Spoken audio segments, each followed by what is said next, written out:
Vladimir Poutine, comment avez-vous trouvé le président de la République française? Je ne l'ai pas trouvé puisque je ne l'ai jamais cherché. Que Dieu me préserve pour un ennemi plus digne. C'est une prière typiquement russe? C'est le prototype d'une bonne caricature. Caricature du bon français. Apparemment, vous vous y connaissez en peinture. En peinture, je ne sais pas, mais en droiture, assurément. À un certain niveau, on ne sait plus qui dit la vérité et qui ment. Il y a des vérités inutiles et des mensonges utiles. Là-dessus, la France est fébrile. Sans vous manquer de respect, vous insinuez donc que la France est le pays des vérités inutiles. Je crains que ce ne soit bien pire. La France est le pays des mensonges inutiles. Parce que vous ne croyez pas à la Déclaration des droits de l'homme? Je n'ai pas besoin d'y croire. Je sais ce que c'est. Le mensonge parfait. Utile ou inutile? Utile. Pour ceux qui n'ont pas meilleur outil.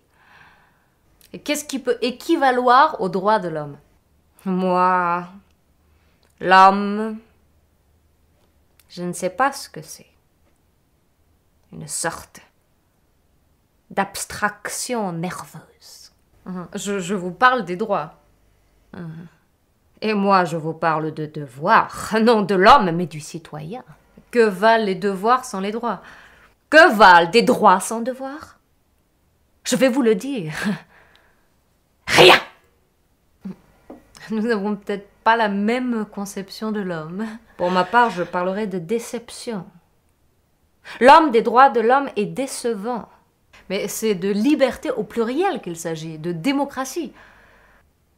Quelle liberté? La liberté de l'ouvrir?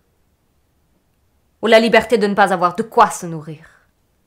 La liberté d'opinion, la liberté pour l'opposition, la liberté de dire non? Pour le citoyen, il n'y a pas d'autre liberté que celle qui sert sa patrie ou sa nation. Le patriotisme ne se décrète pas, que je sache. On l'est ou on ne l'est pas. Devoir, non sublime et grand. En Russie, on vous apprend à faire vos devoirs. Autrement dit, aucune figure libre, que des figures imposées, c'est la tyrannie. Je ne connais pas d'autre tyran que le pouvoir occulte de l'argent. Enfin, reconnaissez tout de même que vous êtes loin de faire l'unanimité en Russie. L'unanimité. C'est un concept religieux? Même Dieu n'y est pas arrivé. On dirait que vous avez gros sur le cœur quand on vous parle français. La France. La France n'est plus ce qu'elle était. Elle n'est plus ni franche ni affranchie. Elle est peut-être plus souple, plus consensuelle? Elle est devenue tiède. Ni brûlante ni glaciale, mais tiède. En anglais, on dit que c'est cool d'être ouvert plutôt que d'être renfermé. Quand on est trop tiède, on perd le sens des reliefs. Le sens des nuances. Bon, alors vous êtes nationaliste, ça on l'a compris, mais les Français le sont aussi. Oh, aucune mesure entre l'âme russe et ce qui reste de l'âme française. Et quel reste?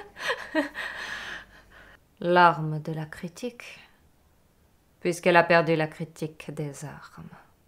C'est une question d'optique, de stratégie politique.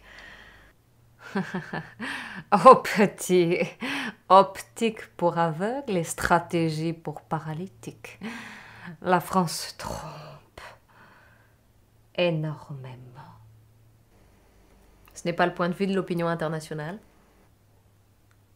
L'opinion internationale, ce sont les médias qui la font, pas les acteurs sur le terrain.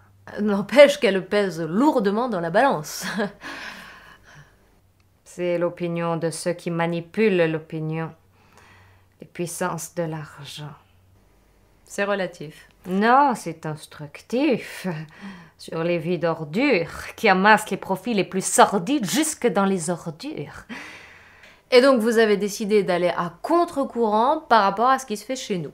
Nous avons choisi de relativiser votre sens de l'absolu. Quoi donc? Toutes les valeurs des Lumières restent pour nous artificielles. Liberté, égalité, vanité. Vous avez tout de même un absolu. La patrie. La patrie ou la mort. C'est la devise du Che. Patria o muerte. On croit mourir pour la patrie et on meurt pour les banques et les industries. Je vous croyais d'extrême droite et là je vous découvre un peu gauchiste. Nous avons des montagnes et nous ne voulons pas voir d'autres que nous les escalader. Je saisis pas le rapport avec la Russie. Ça, c'est l'âme russe qui ne regarde ni à gauche ni à droite parce qu'elle n'est tentée que par les sommets. On peut aussi parler comme pour les Chinois, alors de folie des grandeurs. Il n'y a pas de grandeur sans brin de folie. Il y a aussi la sagesse des nations. Et il y a surtout le commerce international, qui n'aura jamais mon aval. Soyons plus clairs. Moi, je le suis, en disant qu'un vrai patriote n'a pas de prix. On ne peut ni le vendre, ni le racheter.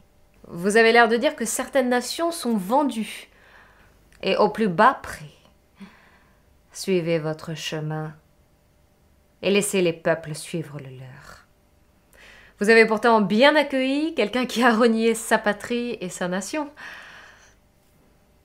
Quelqu'un qui a été trahi par sa patrie. Et personne ne l'a trahi. Il s'est trahi lui-même en refusant de se soumettre aux lois de son pays, fussent-elles injustes. Il a peut-être cru que son pays était en pleine décomposition. C'est une plaisanterie. Et c'est son pays qui lui a appris ce genre de liberté. On ne peut donc pas après lui reprocher. Mais c'est son pays qui lui a appris ce genre de liberté. On ne peut donc pas lui reprocher après d'en user ou d'en abuser. Là, c'est du grand n'importe quoi. D'où l'intérêt de fixer des limites à la nation et à ses enfants. Alors, quelles limites? Des devoirs en premier et des devoirs en dernier. Et les droits? Que deviennent les droits? On les réalise en faisant nos devoirs de citoyens. Librement. Sereinement. Comme tout ce qui ne dépend pas de nous. Et qu'est-ce qui dépend de vous alors? De bien vivre avec tout ce qui ne dépend pas de nous. De l'héroïsme théorique. Non, c'est du réalisme russe qui ne se pose pas les mauvaises questions. Il paraît que vous vous êtes battu sur la question de la Syrie avec le français. Débattu, pas battu. Parce que c'est une question piège. Et piège pour qui? Pour tous les abattus. Pas pour les battants ou les combattants dont je fais partie. Vous êtes donc persuadé d'avoir raison, on ne touche pas au roi lion. Essayez. C'est une menace? Non.